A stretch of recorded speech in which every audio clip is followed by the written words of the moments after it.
Presentation on the West Palm Beach Pavement Conditions Index. Uyen? Hi, good morning. So we're here to talk about the road resurfacing program that we issue every year. And I just want to give a brief history of where we were at 5 years ago and where we're at today. I was actually hired specifically by the City of West Palm Beach to run the road resurfacing program and the grants program itself. So in 2013, we used this company, ZTS, that drive around the entire city and look at the condition of our roadways. And what they use is this vehicle, as you see here, and with photographs. They take photographs every 25 feet or so, and with that, with very complicated algorithm, they were able to give us a pavement condition index. So the index right here was developed by the U.S. Army Corps. It is nationally recognized, and if you can think about it, if you're taking a test, a 70 is a passing grade, anything below that is not desirable. So back in 2013, our average citywide, we have about 260 miles of roadway that we manage, is about 64.1, which is failing in our. So in the past 4 or 5 years, we've been working really, really hard to get it to jump up double digit at 77. And how are we able to accomplish that? And it really comes down to 4 different strategies here. The first one is the right-of-way permits requirements. And for example, if a utilities project were to come in and they trench the road, it's our requirements for them to resurface 50 feet on either side, so 100 linear feet. This is common practice among Palm Beach County and other cities also. The other thing is when we work with developers that come in and restore our right-of-way. If they are, for example, the Broadstone right here, as they come in, we work with them to mill and resurface the entire stretch of the block as they are taking up the entire block. We coordinate with utilities quite a bit. It used to be utilities does their own project and engineering does our own road resurfacing project. Now we try the best we can, and I'll go into those details to marry the two. And then ultimately our resurfacing program, and I'll go into how much we have every year and how we're able to accomplish that. So about 4 or 5 years ago, we received, what we received was a report, and it ranked from worst to best. Now we change our process a little bit. We ask them, give us the database. We are visual people, and so what we've done is very similar to the color code, as you see here, from green to gray. We color code the entire database online. And with that, we look at, when we have it in a GIS and geospatial layer, we look at other policies or other plans that we have. For example, where are the bus stops? What about access and traffic data and all that? So with that, how we program a project, it comes to 3 major components. The first one is utilities infrastructures. And what we look at, and we do this in coordination with the utilities department, if you have a project within the 5-year program, it does not make it on the list because it becomes, you don't want to resurface a road and then next thing you know, a couple years later, you have to dig it up and do it all again. The other thing is access itself. And when we look at access, we look at, is it a major collector road, north-south, or does it cross the train track? Because those roads and those streets carry the most people. And so we tend to prioritize those areas. And then ultimately, our focus area is a pavement condition index or 50 or below, because right now we still have a significant amount of infrastructures that's below 50, and that's where we're targeting. And then ultimately, we look at what is the worst to best. And as we're doing our road resurfacing, we try to tackle some other federal mandates. For example, if you are to resurface a road, FHWA requires you to upgrade all your crosswalks and ADA access at the intersection. So a project that is traditionally resurfacing is not just resurfacing, it's a lot more. So how much do we have a year? So as you know, gas tax is increasingly decreasing. It's, cars are more effective, people are driving more electric vehicles, our tax dollars are going down as far as how we resurface projects. So when we look at it, and how does a project become a project? We look at, for example, I'll give you a quick example of Parker Avenue itself. As you can see, there are quite a little bit of pink and red section that's failing, but it is our major collector road. So we turned that into a true corridor project, and we looked at other programs such as grant programs and something else that we can turn that into a project. So, and then the other thing is like Bunker Road, as you can see, it crosses the railroad, even though not all sections are bad, but there is a very important access, that we're trying to solve with that. And so Bunker, eventually, not in this program, but it will become a project. And then ultimately, this is the list that we publish, and we're looking to publish this on our website as we're moving forward, just to let everybody know where are the segments that we're targeting. And so as you can see, right, this year, we only have $2.5 million, and $1 million of it is already committed to a utilities project. Again, we try to work with the utilities department to make sure our program's whole. So with that, it's averaged out about $1.5 million per year that we have to resurface. So we're very, very challenged on how we have to keep up with our road infrastructures. So what do we do? So in the past 5 years, we've been very aggressive as far as like, how can we target grant projects and how do we make our project whole and complete? And as you can see here, this is a list of all the projects that's in the current Palm Beach TPA tip right now. And we receive very generously over $46 million in the past 5 years. And 38 of that million actually goes towards road resurfacing. And from that is a very brief overview of our resurfacing program this year. Quick question. You mentioned we have about 1.5 a year to spend. That's probably going to decline with gas taxes declining. What is our annual need? What's the delta? Quite a bit. So a few years ago, I did a very brief analysis on, let's say if we were to resurface every single road, and each road has a 20-year lifespan, we need about $18 million a year to keep up with our infrastructures. A year? Yes. And it sounds like you've done a great job with the grants, which is wonderful. But I think the challenge before us commissioners, and again, as we go into strategic planning, this is something that we need to have top of mind. These are some basic infrastructure needs. You're going to get the emails. We're already getting emails about paving, and we've got a significant delta between what we have available and what those needs are. So as we engage in strategic planning discussions later this year, we need to keep that in mind. Commissioner, you? Yeah. Thank you, Mayor. Thank you for the presentation.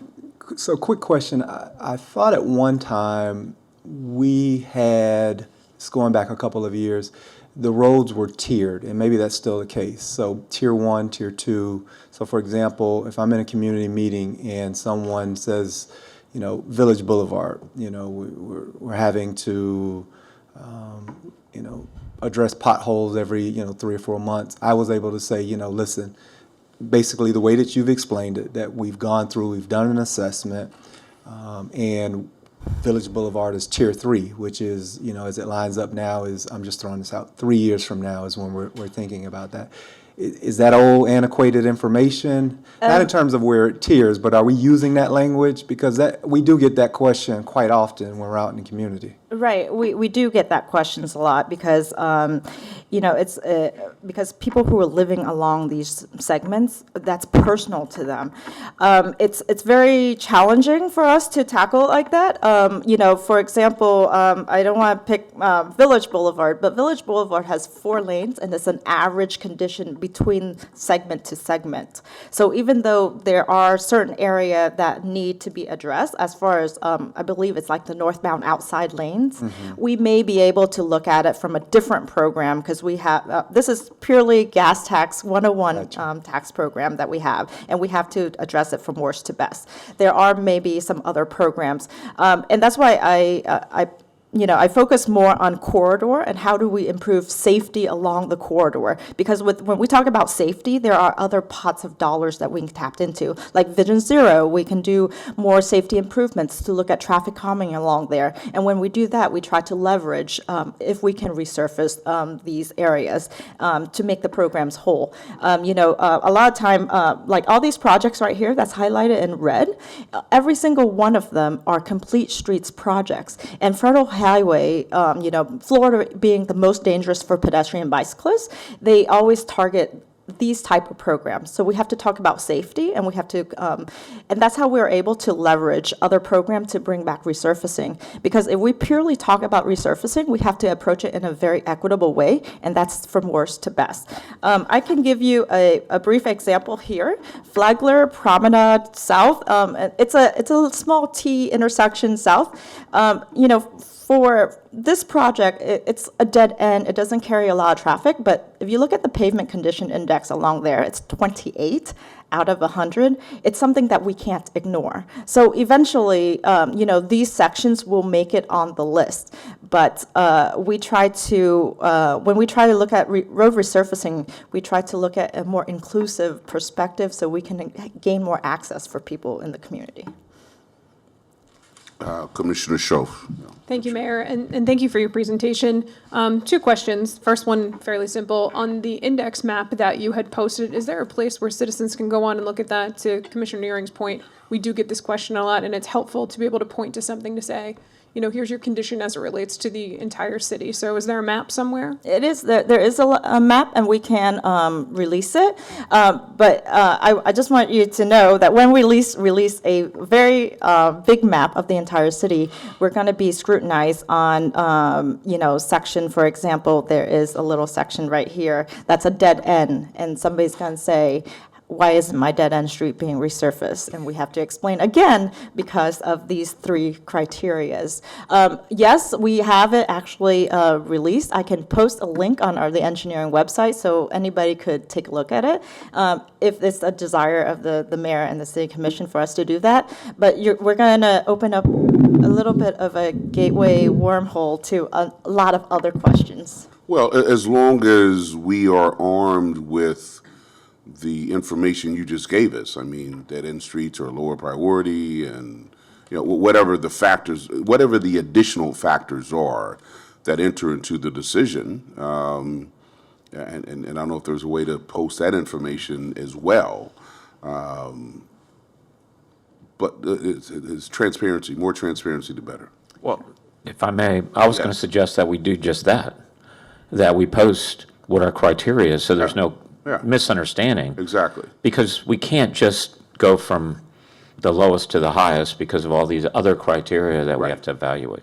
So something along those lines, if we could repackage this and make it a part of whatever posting we do on pavement condition. Yeah, and that's something that even when we do the redesign of the website, we want to make sure we have available. And I don't know if we can, but I'm asking that we be able to zoom in so that people can zoom in over a certain area and highlight it and get that kind of feedback. The website is essentially set up so that you can click on neighborhood boundaries, and you can click on commission districts, and there's other plans that we have digitized. So this past year, we've digitized almost all the information we have. Excellent. And so other people can look at other plans as well. Excellent. My second question is along those same lines of the transparency and kind of understanding the process. You put up your whole list of projects from the TPA, and in District 1 in particular, the North Flagler Drive project has come up a number of times, that it was on the TPA list back in 2008 and is no longer on the list. How did these projects get on this list, and how are they prioritized? If you could walk us through that just to understand. Sure. Obviously, the list that is published here is directly pulled, extracted from the current 2019 list that the TPA has there on their website, and they digitize that also. How these projects get on here, we do have a grant policy that we have to follow, as in when we developed a project, it has to go through this level of analysis. We have to develop a green sheet, a CIP, capital improvement plan sheet. We have to get buy-ins from finance, because there's always match dollars to something like that, and engineering, and also from our attorneys. We have to present it to the city commission. We have to get a resolution, and then the mayor can sign off on the application for us to take it to the TPA. Then we participate, and a couple members from this commission sits on the TPA board, ranked it, and then ultimately, a very long while later, we get a letter that says, congratulations, your project is now programmed. It could be funded or not funded, but it is on the list. And that's, it's probably a 10-step process for us to get there. But every year, we look at, leveraging our dollars and see how we can bring back resurfacing dollars when we do these projects, just because of the shortfall that we have. And understanding you weren't part of the issue that happened in 2008, so you couldn't speak for sure on that specific. Have you ever seen a project come off of this list, and what is the process by which that project comes off the list and West Palm Beach is notified, or citizens are notified that that project is no longer being funded by the TPA? Right. If, for example, if now we go through that process and we have the desire to take the project off the list, we actually have to go back to City Commission to reprioritize, why are we doing this, and really fully explain why is there a need for us to take a project off. And it's very tough for us, because we have to justify the safety need every time we do a project on a transportation plan. And, I believe there's safety needs everywhere, so. Thank you. Madam President. Thank you for your presentation. Can you tell me the time frame of all these projects? Is this over the next slide that you were just on, the TPA projects? Obviously, when we look at our capital plan itself in general, and these are all the projects that is included or will be included as part of the plan, typically it's a 5-year plan, because this follows the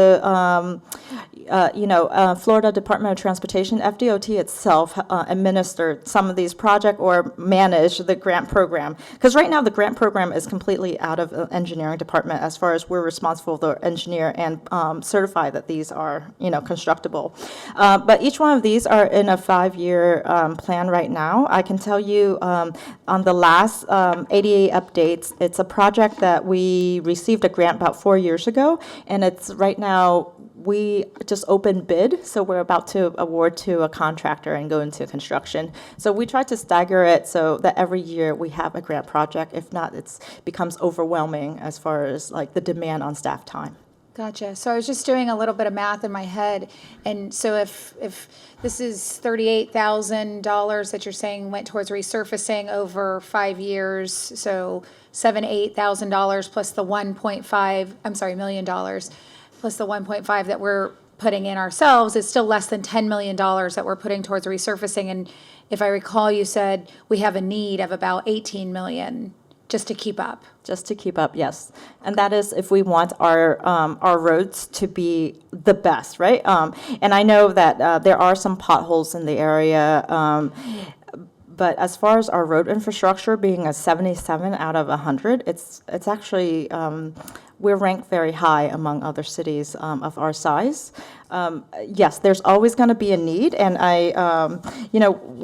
internally, we talked about like how can we keep up with that demand, and how do we leverage? And, of course, grants is one of those things. The other thing that we're doing is, we look at how do we design our roadway differently. For example, if we have a new project now, we tend to a lot of it, we tend to cut in curbs, as in there's no curb and gutter. So we tried to do curb and gutter as part of that project. Yes, it might be a very expensive initial investment, but like without water just sitting there and saturating into the pavement, we can restore and preserve it a little bit better. The other thing is, when we have new projects, and you'll hear this, and even though it's not as popular, but we do try to work with a smaller typical section, and because it's overall, 20 years from now, if you have less to maintain, it's actually a resiliency in sustainability that we have to target. So where we can, those are the strategy that we're targeting. Okay, any other questions? Yeah, Commissioner Ross. Yeah, I'm fairly simple. So the projects that are in red those are ones that are getting ready to be done now, correct? The project that's in red is getting some level of resurfacing and reconstruction. The project that's not in red, for example, Roosevelt Estate sidewalks, those are essentially sidewalk connection, and that project is specifically only target crosswalk and getting people across the street. Okay. So is there a document that has all projects in progress? Yes, Kevin's here. I can tell you that Tinu from our office, she's our capital improvement manager, CIP manager, there is an ongoing list. I can tell you that about 5 years ago, when I joined the city, we have about 5 to 8 transportation. This is only transportation project that we're talking about. Right now, our next 5 years, we're targeting about 120 projects in our program, and that's only one program that we're targeting. Yeah, go ahead, Commissioner. And so do you have it such that, Street B is going to start December 2022? Is it calendared out like that? Because that would help me when I go to these meetings and they say, well, when are they going to ever get to my street? And I can just pull it out and say, well, December. I'm going to have to defer to Kevin on that one, because I know that our CIP website is more high scale and high level. When we're about to start construction, that's when we really we're more present in the neighborhood to let them know when and where. Go back to your slide that shows the projects we're going to do next year with the gas tax. Okay, so this list of projects that when is presented here, to utilize the $1.5 million that we have in funding from the gas tax, these are all going to be implemented next year, okay? Those grant projects that she listed, the ones that were highlighted in red, it's $38 million, but it's not entirely just for resurfacing roads. There's other components to that, which are probably the most expensive part of that, or one of the, a great portion of that. We also have a sales tax fund for citywide roadway improvements that we're incorporating into various projects. And we haven't identified all of those yet. We've only funded probably about maybe $3 or $4 million worth of things to do under that program.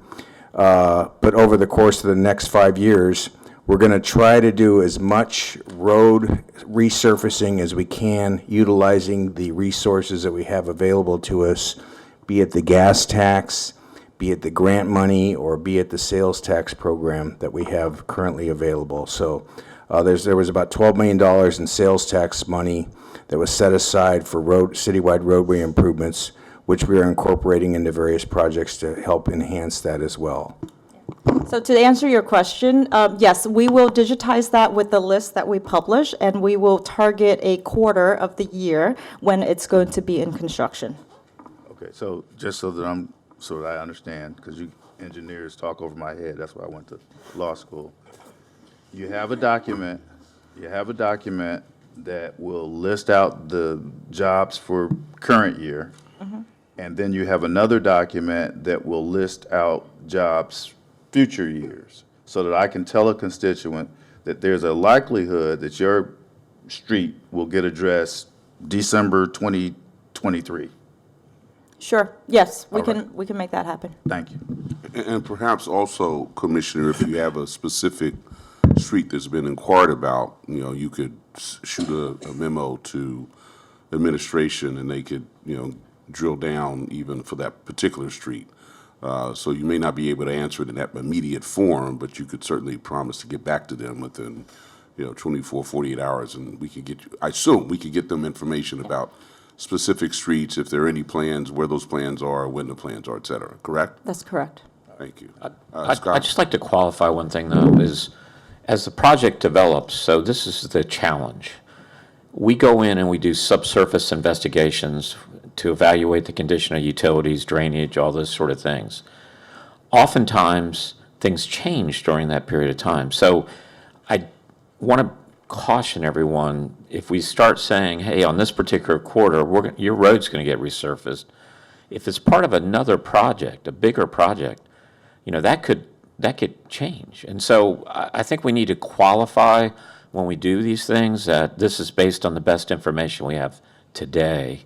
But Yeah, but hopefully, even as those changes crop up, we can get to the district commissioner and the residents Sure. and say, we thought it would be 2020, but because of X, Y, and Z, it'll now be 2023. The more communication, the better. absolutely, and that's The why. more transparency, the better. And that's why we need to keep it up to date, because as they look at it, and then, that's why I was saying that there needs to be probably associated with that some explanation, so that they just don't fine. see, my road's gonna be resurfaced in 2020, first quarter, and then all of a sudden it doesn't happen. We need some explanation of what's going Yes, on with absolutely. the process. Absolutely. Up to this point, if I may add, up to this point, this list that's being published right now have been communicated with Public Works and Public Utilities. So we're confident that this list would not need to be added to a different type of project, and this could be a standalone resurfacing project. That's why we're at this point today.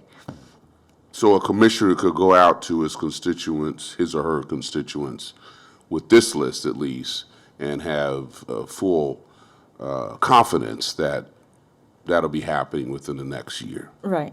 That's Okay. correct. Okay. Any other questions, comments? Okay, Uyen, thank you very much.